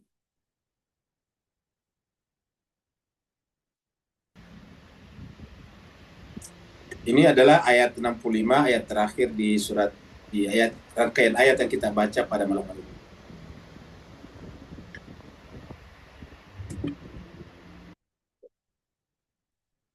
Nah, dalam perjalanan itu tadi, ketika Nabi Musa kembali, ingat tadi Nabi Musa dengan bujangnya, dengan patahnya, kembali mengikuti jalannya tadi, menyusuri jalannya, fawajada abdan, lalu dia menjumpai seorang hamba. Di mana menjumpainya? Di tempat tadi ikan loncat ke laut. Fawajada, maka keduanya menjumpai nih. Jadi bukan hanya Nabi Musa. Fawajada abdan. Nah, ketika menjumpai seorang hamba, dalam hal ini adalah Nabi Khidir, tentu bujangnya pasti bukan orang sembarangan, pasti orang baik juga. Ya, pasti fatanya tadi bukan sembarang orang. Fawajada, maka keduanya menjumpai abdan, seorang hamba. Nanti dalam perjalanan selanjutnya tinggal satu Nabi Musa saja. Tidak ada lagi matnya nih. Tanda matnya ini menunjukkan dua. Jadi Nabi Musa dan bujangnya, ataukah dengan pembantunya kalau bahasanya tadi Kementerian Agama. Atau kalau kita adalah fatahnya, apa kadernya. Jadi di sini menunjukkan ada dua. Nanti pada perjalanan selanjutnya hilang ini, yang ada hanya Nabi Musa dan Nabi Khidir abdan. Nah, yang menarik di sini jemaah sekalian, tidak disebut namanya. Jadi kata Nabi Khidir itu dari hadis, dari riwayat. Di Quran tidak pernah disebut Nabi Khidir. Ya. Ada kata khudrat dalam Al-Quran, tapi bukan Nabi, tetapi maksudnya itu adalah di surat Yasin itu ayat terakhir kan. Ya. Jadi itu kata Khidir di sana ya. Kita bisa ketemu di surat Yasin ya. Sini tadi ada surat Yasin ya. Tadi ada surat Yasin. Kita tinggal cari di sini. Ayat terakhir.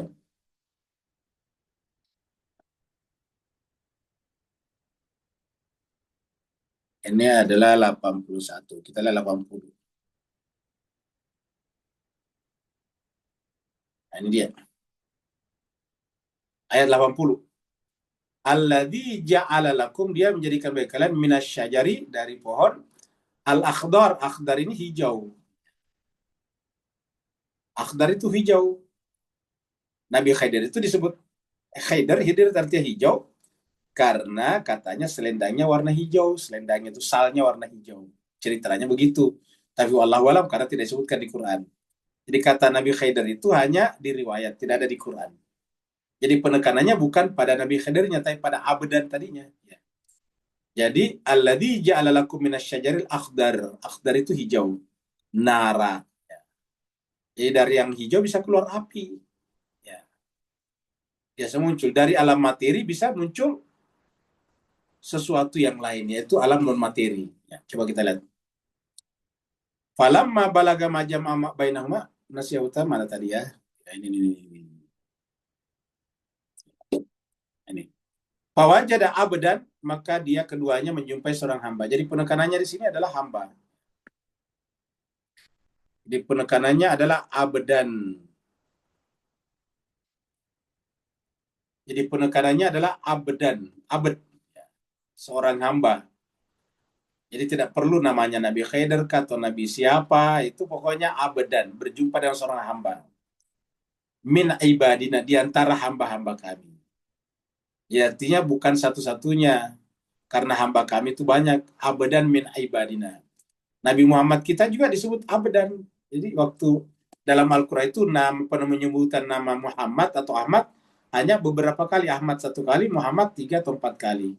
Tapi kebanyakan disebut dengan abd. Nabi-nabi yang lain juga begitu.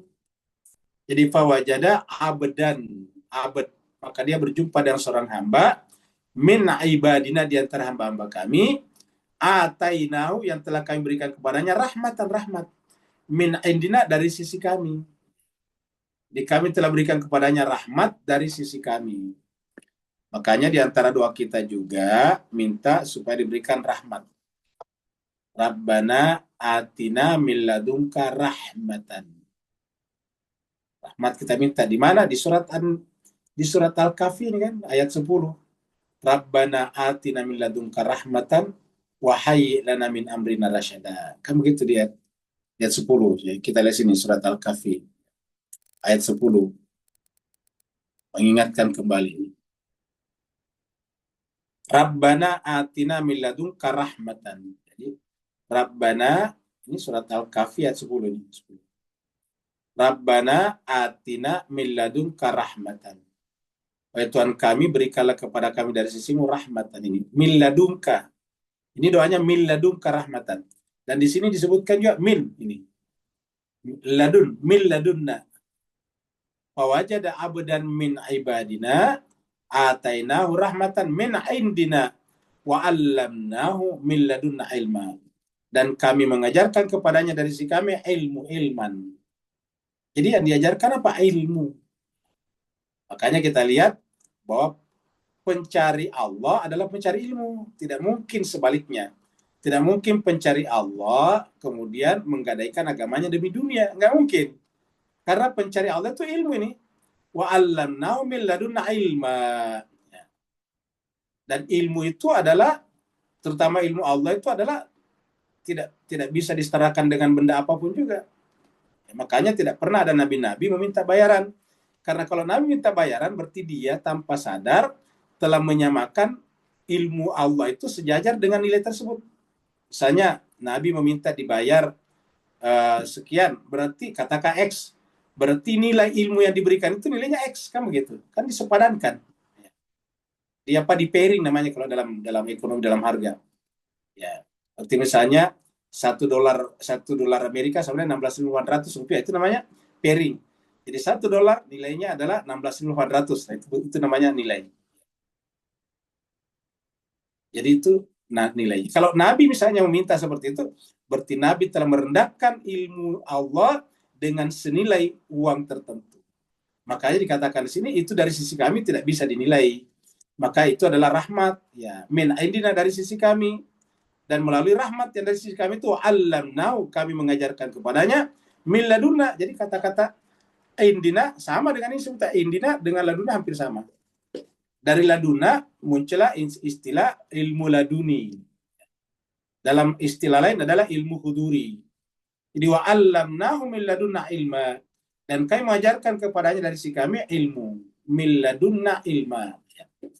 Coba kita lihat di sini ayatnya. Nabi Muhammad di surat Al-Isra. Allah berfirman, Bismillahirrahmanirrahim. Subhanalladzi asra bi abd, ini bi abd, ya, ini kata abd, dan ini berkali-kali Nabi Muhammad disebut dengan abd dalam Al-Qur'an. Jadi subhanalladzi asra bi abd. Jadi jemaah sekalian, tidak perlu kita mendebatkan siapa orang itu. Siapapun namanya tidak perlu. Sebagaimana di surat Al-Kahfi awal, kita tidak perlu berdebat berapa orang. 3 orang, 4 orang dengan anjingnya, 4 orang, 5 dengan anjingnya, 6 orang, 7 dengan anjingnya, tidak perlu. Kenapa? Intinya ada kejadian itu, karena tidak perlu bilangannya di sana. Apa itu bilangannya? Materinya. Ya. Begitu juga dengan sini, tidak perlu namanya, karena namanya itu berada di lingkup luar. Ya, itu namanya eksotis. Sedangkan yang dibicarakan sini adalah esoteriknya. Itu adalah eksoterisnya maksudnya, bukan eksotis. Eksoterisnya.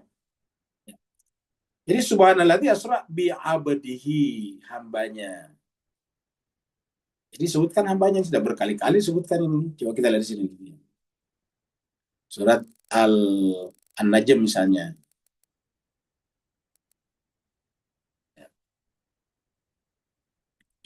Ini kita lihat ketemu di sini nih. Fa'auha ila abd. Abd itu hambanya, maksudnya Nabi Muhammad di sini. Dia Allah mewahyukan melalui Nabi Jibril, mewahyukan kepada hambanya Nabi Muhammad ini. Fa'auha ila abdihi, dia mewahyukan kepada hambanya. Nah, makanya ini juga yang kita temukan nanti di surat berikutnya ini. Surat Fajar. Surat 89 ayat 27 dan seterusnya. Ya ayyatuhan nafsul mutmainnah, duhai jiwa yang tenang, mutmainnah, irji'i, kembalilah ila rabbiki, kepada Tuhanmu, radiyatan mardiyatan, dalam keadaan ridho dan diridhoi. Ingat, ridho dan diridhoi. Fadkhuli fi ibadi, maka masuklah ke dalam golongan hamba-hambaku. Fadkhuli fi ibadi, masuklah ke dalam golongan hamba-hambaku. Fadkhuli fi ibadi wadkhuli jannati. Jadi harus masuk dalam golongan hamba-hambaku dulu, baru bisa masuk ke sini. Nah, ayat ini mengajarkan kita berjumpa dengan hamba tadi. Fawajada abdan min ibadina atainahu rahmatan min inda wa 'allamnahu min ladunna ilma. Jadi itulah hamba. Seperti biasa kita tutup dengan 2 hadis berikut ini. Nah, tadi kita bicara tentang ikan di laut. Nah, ikan di laut itu ternyata memang juga berkesadaran. Jadi makanya alam materi ini, alam benda-benda ini, alam zahir ini juga sebetulnya tidak terpisahkan dengan alam non materi. Buktinya adalah di sini hadis Ibnu Majah. Ini adalah dari Abu Darda, an Abi Darda. Jadi Abu Darda qala berkata, sami'tu Rasulullah sallallahu alaihi wasallam yaqul, saya mendengarkan Rasulullah sallallahu alaihi wasallam bersabda, innahu, sungguhnya di Allah, sungguhnya dia, la yastaghfiru lil alim, sungguhnya la, benar-benar, yastaghfiru, akan istighfar, meminta ampun, li, untuk al-alim, untuk orang yang berilmu. Orang berilmu ya, bukan, jadi alim di sini bukan hanya untuk ulama, bukan, tapi orang berilmu. Begitu penting orang berilmu, ingat, berilmu. Ini menunjukkan bahwa yang harus kita cari tadi ilmu, ingat tadi kata-kata ilma ya, sebelum di atas tadi. Jadi yang diistighfarkan itu bukan orang kaya, ya. Kaya bagus, tapi bukan untuk itu nih. Tidak ada kata-kata orang kaya di sini. Tidak dikatakan la yastaghfiru lil ghani atau lil ghani, bukan. Tapi la yastaghfiru lil alim man fis samawati wa man fil ard hatta al-hitani fil bahri. Jadi benar-benar akan meminta ampunkan, istighfarkan siapa saja yang ada di langit dan di bumi, bahkan ikan-ikan di laut pun istighfar untuk lil alim, untuk orang berilmu. Jadi begitu pentingnya berilmu. Dan ini yang kita jumpai pada abdan tadi. Ingat tadi abdan. Fawajada abdan min ibadina. Nah, dia berjumpa di antara hamba-hamba kami, atainahu rahmatan, yang kami berikan rahmat, min indina wa 'allamnahu min ladunna ilma. Ya, ilmu tadinya. Berikutnya lagi. Nah, abad tadi hamba Allah. Jadi abad. Jadi kalau abad pasti berilmu tadi ya. Jadi kalau abad itu pasti berilmu, karena dasar untuk menjadi abad adalah ilmu. Hamba Allah milih yang ada di sisinya. Ini adalah dari Abu Sa'id ini. An Abi Sa'id Al-Khudri, jadi Abu Sa'id Al-Khudri qala berkata, khataban Nabiyyu sallallahu alaihi wasallam, Nabi sallallahu alaihi wasallam berkhutbah. Khatab itu berkhutbah. Faqala, maka Nabi berkata dalam khutbahnya, innallah, sungguhnya Allah, khayyara abdan, menawarkan kepada seorang hamba. Ini kata abdan, lihat di sini kata abdan tadi. Jadi tulisannya tadi sama ya, fawajada abdan. Tadi kata-kata fawajada abdan min ibadina. Innallah khayyara abdan, sungguhnya Allah menawarkan kepada seorang hamba, baina dunia wa baina ma indahu, antara dunia dan apa yang ada di sisi Allah. Tawarkan antara dunia ya, antara dunia ini ya, dan apa yang ada di sisinya, ma indahu, dan apa yang di sisi Allah, ma indahu. Antara dunia ya, dunia kan banyak. Kita simbolkan saya dengan uang ya. Kalau dunia itu kan bisa semuanya dikembalikan kepada dunia. Kepada uang. Karena semuanya nanti kalau dijual jadi uang, beli dengan uang. Jadi kita artikan saja dunia dengan uang. Ya. Jabatan juga kenapa diperebutkan orang? Karena bisa dapat uang di sana. Jadi Allah menawarkan kepada seorang hamba antara uang dan apa yang ada di sisinya, kedudukan di sisi Allah, ma'indahu. Ya, bagaimana kalau seorang hamba? Kalau dia seorang hamba, fakhtara ma'indallah. Dia memilih nih. Kalau dia orang dari sisi Allah, fakhtara, dia memilih. Fakhtara ma indallah, apa yang ada di sisi Allah ini. Makhtara ma indallah. Jadi fakhtara ma indallah. Kenapa? Karena seorang hamba mengetahui bahwa apa yang ada di sisi dunia akan habis.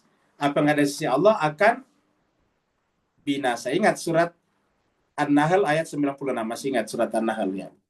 Surat 96 dulu. Maaf, surat 16. Ya. Kita sudah lewati ini, kita ingatkan kembali ayatnya 96 dulu. Ya. Ma indakum yanfadu, apa yang ada di sisi kalian akan lenyap. Yanfadu itu akan lenyap, hilang. Wa ma indallah bakin, apa yang ada di sisi Allah tidak kekal. Nah, maka seorang hamba dipilih ma indallah. Ya. Ma indallahi bakin. Ya. Sebelumnya kita bicara al-baqiyatus shalihat, ingat. Al-baqiyatus shalihat itu yang ada di sisi Allah. Jadi seorang hamba ma indallahi bakin, yang dipilih di sisi Allah. Tidak mungkin dia menggadaikan imannya atau kasih si Allahnya demi mendapatkan dunianya. Ini yang terjadi jemaah sekalian. Jadi innallaha khayyara abdan baina dunya wa baina ma indahu fakhtara, maka seorang hamba akan memilih ma indallah. Hadis riwayat Imam Bukhari nomor 4446. Semoga bermanfaat. Kalau benar dari Allah Subhanahu wa taala, kalau ada salah dan khilafnya dari kesalahan dan khilafan al-fakir. Al-fakir ini adalah diselimuti dengan berbagai macam kekurangan dan khilafan. Oleh sebab itulah berhati-hatilah juga mendengarkan kata-kata al-fakir. Kalau benar itu pasti bukan dari saya tetapi dari Al-Quran. Maka ambillah dari Al-Quran atau dari hadis Nabi yang dipastikan kebenarannya sejalan dengan Al-Quran. Terima kasih banyak. Waalaikumsalam. Yang mau bertanya dipersilakan. Assalamualaikum Ustaz. Waalaikumsalam warahmatullahi wabarakatuh. Silakan Pak Nur. Alhamdulillah. Barakallahu fi azim. Eid Mubarak.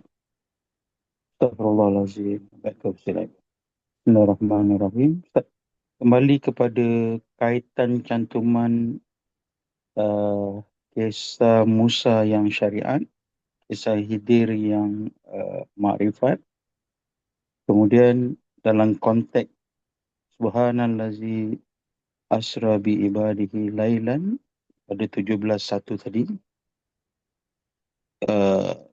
di mana akhirnya bertemu kedua alam sini alam sana tadi dalam konteks Qaba Qausaina atau Adna. Dan ini menarik perhatian saya untuk kembali pada kupasan Ustaz yang awal 38:7, di mana kutiupkan rohku di dalammu.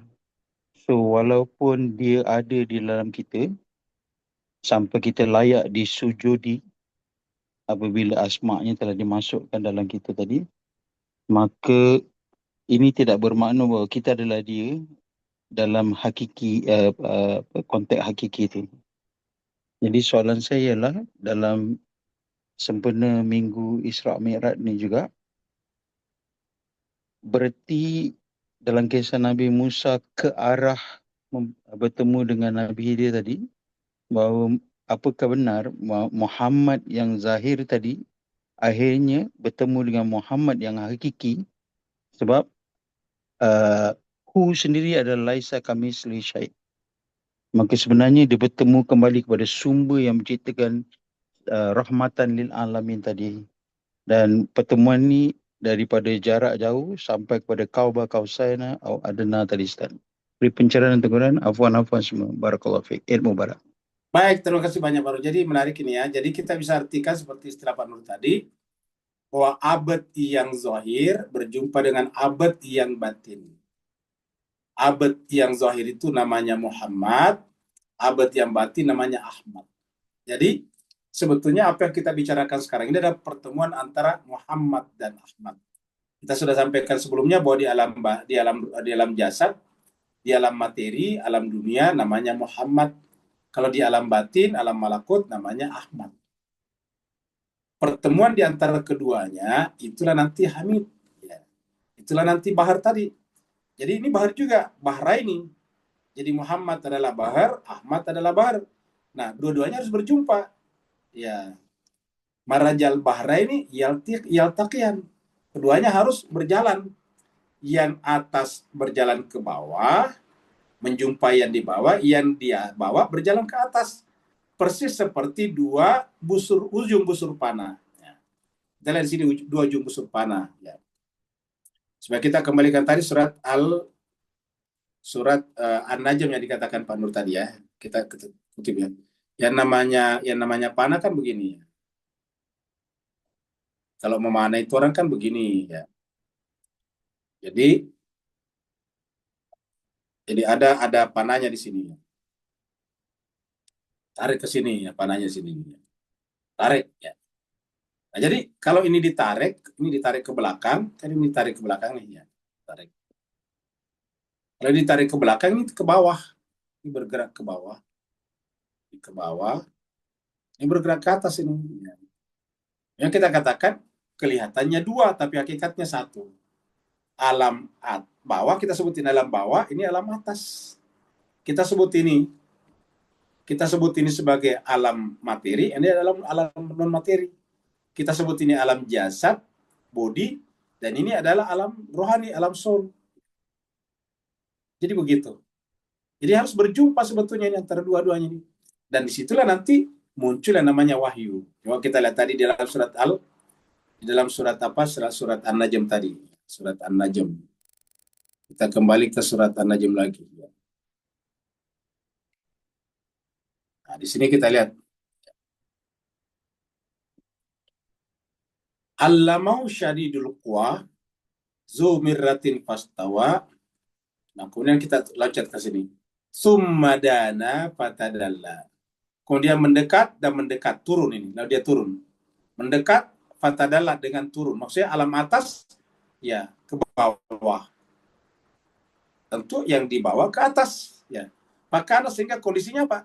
Ya. Kondisinya adalah karena keduanya dia adalah qaba. Ya. Jaraknya seperti kausain ini antara dua busur panah ini. Maksudnya antara dua ujung. Maksudnya sini dua ujung busur panah. Ada nak bakal lebih dekat lagi. Jadi inilah menyatu pada baharnya tadi Nabi Musa ya. Ikan tadi dikatakan fil bahri. Jadi penyatuan antara Muhammad dan Ahmad, dia ketemu Hamid. Ya gitu. Kita sampaikan di sini, kalau ketemu ya antara di sini di bawah adalah Muhammad, ya, ini adalah Ahmad, ini. Maka nanti di sini menjadi Hamid. Ya kalau ketemu di sini, jadi Hamid. Ya. Ini menjadi Hamid. Jadi kalau dia ke bawah sini, ini ke sini. Nah gitu.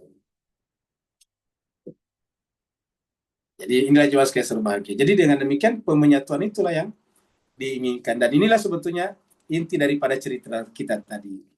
Ada lagi yang lain?